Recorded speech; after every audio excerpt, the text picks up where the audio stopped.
สบายตอนสวยทุกคนตอนนี้คือจอยคุดแล้วเด้อสำหรับบ่อกบบ่อเลี้ยงกบบางตอนนี้เว้ากระสิบ่ค่อยเป็นเมื่อยแห้งจนชีวิตนะทุกคนบ้างไหมคือจังอาบน้ำเลยน้ำเหือออกเต็มเลยเหงื่อออกเต็มเลยคือจังอาบแบบเมื่อยแห้งนะคุดมื้อนี้ค่อนข้างลำบากเพราะฝนตกเมื่อคืนแล้วน้ำมันซึมแล้วดินมันเหนียวนะทุกคนแต่ว่าน้ำมันแห้งหมดแล้วดิจอยก็เอาน้ำใส่มือจอยคุดแล้วเรียบร้อยแล้วตอนนี้มีแต่จอยจิเกียม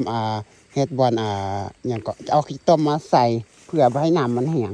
อย่างแต่จอยจะเอาขี้ต้มเอาขี้ดินแหลวมาลาดใส่เพื่อให้น้ำมันแห้งจอยจะได้จกเอาดินนี่เอาแถวนี้แหละจอยจะได้จกเอาขี้ต้มแถวนี้ไปลาดใส่เฮ็ดคล้ายๆเขาเทสีมังใส่นี่นะทุกคนเพื่อให้น้ำมันแห้งเพราะว่าตอนนี้แบบน้ำมันบ่อยู่นะคือจังเมื่อวานนี้ฝนตกใส่เมื่อคืนน้ำเต็มตื่นเช้ามาแห้งหมด จอยจะได้ไปจอยจะได้ซอกดินเหนียวมาใส่ลาดใส่คือจังเอาซีมังมาเทนี่นะทุกคนจอยจะลาดพื้นมันแล้วก็ลาดขอบมันเพื่อบ่ให้บ่ให้น้ำมันแห้งแล้วจอยก็สิหา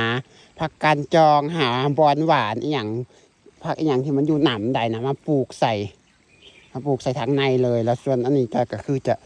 มัดหลอมมาจอยก็ขุดขี้ดินงับออกไปจอยขี้ดินนี่มันจอยเก็บไว้เฮ็ดส่วนปลูกผักอยู่แถวนี้แหละวันนี้มันจะเอาอย่างมาหลอมประมาณนี้เอาสังกะสีเก่าหรือว่ากระเบื้องมาหลอมจงประมาณคาซอกหนึ่งแหละทางแคมมันทั้งสองฝั่ง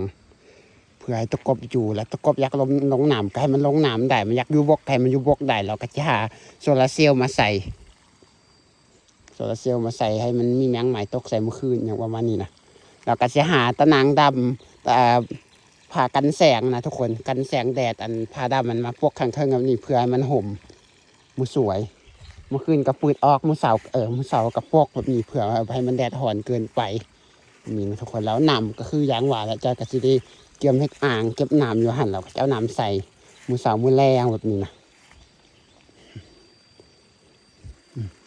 อันนี้มันเอาน้ำนี่ใส่ก่อนน้ำบวกนี่แหละแล้วมันจะเอาขี้ต้มไปเลาะลาดมันแล้วจะเอาขี้ต้มไปลาดไปเทใส่ผืนมันเพื่อให้น้ำมันแห้งเป็นแบบไหนทุกคนมันเป็นตาใส่ได้อยู่ปะ ขุดแรงเมื่อวาน50 นาทีกับขุดมื้อนี้ชั่วโมงปลายนะขุดมื้อนี้นะจนชีวิตแท้ๆทุกคนพอมันแดดห่อนนี่คือแบบไปเห็นนี่แหละมื้อนี้นะแดดห่อนใจกับขุดตากแดดมันจนวินอันนี้จอยชิคุดเล็กสำนีกับพ่อวันนี้มันจะเลี้ยงกบจอยยังชิคุดอีกบ่อนทุกคนจอยชิคุดนี่อันนี้จอยเซ็ตเลี้ยงปลาดุกเลยจอยชิคุดยาวได้อันนี้นะบ่อนเลี้ยงปลาดุกจอยจะเอามาฮอดผีเลยบ่อนเลี้ยงปลาดุกเพราะว่าอันนี้มันกันยาวเนี่ยจอยชิคุดตั้งแต่แจ้ผุ่นมอดแจ้ผีวันนี้จะคุดเลิกประมาณเพียงแอลเอาประมาณ1.50 ประมาณนี้ความเลิกของบ่อเลี้ยงปลาดุกแท้ก็จะได้หาซอกซื้อแผ่นดำกว่าทุกคนพาถงดำมันนำมาหลองผืนเพื่อให้น้ำมันลงแต่ว่าเจ้ากระโพดสื่ออยู่ใส่บ่เคยสื่อนะอยู่ลาวมันค่อนข้างหายากมันบ่ค่อยคืออยู่ในไทยเดี๋ยวเวลาเราอยากซื้ออย่างเราสามารถสั่งใน TikTok หรือว่าอยู่ใน Facebook อย่างนู่นนี่นั่นได้อยู่ลาวก็สั่งได้แต่ว่าอยู่ลาวมันค่อนข้างยากบ่ค่อยมีไหมทุกคนอยู่ลาวมันค่อนข้างสั่งยากนะสั่งเครื่องออนไลน์มันสิ่งที่แบบมันโดยรวมก็คือพวกการเกษตรอย่างแบบนี้ทุกคนค่อนข้างยากเพราะมันอย่างอื่นยากหรอกเรื่องขายออนไลน์อยู่ลาวก็ เขาขายเฟซบุ๊กอย่างนู่นนี่นั่นก็ได้แต่ว่าเรื่องพวกการเกษตรนี่ค่อนข้างหายากไหมอันนี้ก็คือบางมาคิดดินอันนี้จอยสิได้เอามาใส่แถวนี้จอยสิปลูกผักหอมปลูกมักเพชรปลูกอย่างหลายอย่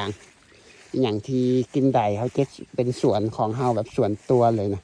สวนปลูกผักปลูกแนวกินเฮาอันนี้จะกระชุดห้องระบายน้ำเรียบมาฝังอันนี้เพื่อให้น้ำไปลงพื้นเพราะว่าน้ำอันนี้มันเปื้อนในทุกคนอยู่ทางเทิงหันเฮาอาบนะอยู่เทิงหันเฮาอาบน้ำแฟบน้ำสบู่อย่างลงมาใส่ตะกบตะปามันก็สิเฮ็ดให้ตะกบตะปาตุยได้เพราะฉะนั้นก็คือจะปล่อยถิ่มน้ำอันนี้นะบ่เอาใส่เลยแต่อันนี้เขาใส่อันนี้ไว้ก่อน แค่ใส่ลองเบิ่งซื่อๆนะว่ามันจะเป็นบ่ แล้วพบกันใหม่คลิปหน้าเด้อวะลักบ๊ายบาย